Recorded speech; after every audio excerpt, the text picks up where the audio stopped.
ಹರೇ ಶ್ರೀಕೃಷ್ಣ. ಶ್ರೀಮದ್ ಭಗವದ್ಗೀತೆ ಅಧ್ಯಾಯ 13 ಶ್ಲೋಕ 25. ಧ್ಯಾನೇನಾತ್ಮನಿ ಪಶ್ಯಂತಿ ಕೇಚಿದಾತ್ಮಾನಮಾತ್ಮನಾ ಅನ್ಯೇ ಸಾಂಖ್ಯೇನ ಯೋಗೇನ ಕರ್ಮಯೋಗೇನ ಚಾಪರೇ. ಈ ಶ್ಲೋಕದ ಭಾವಾರ್ಥ: ಆತ್ಮ ಸಾಕ್ಷಾತ್ಕಾರಕ್ಕಾಗಿ ಮನುಷ್ಯನ ಅನ್ವೇಷಣೆಯ ದೃಷ್ಟಿಯಿಂದ ಬದ್ಧಾತ್ಮಗಳನ್ನು 2 ವರ್ಗಗಳಾಗಿ ವಿಭಾಗಿಸಬಹುದು ಎಂದು ಕೃಷ್ಣನು ಅರ್ಜುನನಿಗೆ ತಿಳಿಸುತ್ತಾನೆ.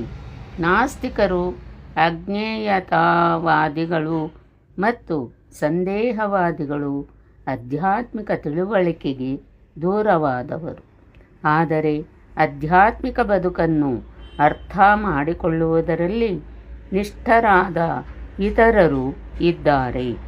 ಅವರನ್ನು ಆತ್ಮಪರೀಕ್ಷೆ ಮಾಡಿಕೊಳ್ಳುವ ಭಕ್ತರು, ತತ್ವಜ್ಞಾನಿಗಳು ಮತ್ತು ನಿಷ್ಕಾಮಕರ್ಮಿಗಳು ಎಂದು ಕರೆಯುತ್ತಾರೆ. ಅದ್ವೈತ ಸಿದ್ಧಾಂತವನ್ನು ಸ್ಥಾಪಿಸಲು ಸದಾ ಯತ್ನಿಸುವವರನ್ನು ನಾಸ್ತಿಕರಲ್ಲಿ ಮತ್ತು ಅಜ್ಞೇಯತಾವಾದಿಗಳಲ್ಲಿ ಸೇರಿಸಲಾಗುತ್ತದೆ. ಎಂದರೆ ದೇವೋತ್ತಮ ಪರಮಪುರುಷನ ಭಾರತದಲ್ಲಿ ಭಕ್ತರು ಮಾತ್ರ ಆಧ್ಯಾತ್ಮಿಕ ತಿಳುವಳಿಕೆಯಲ್ಲಿ ಅತ್ಯುತ್ತಮವಾಗಿ ನೆಲೆಗೊಂಡವರು.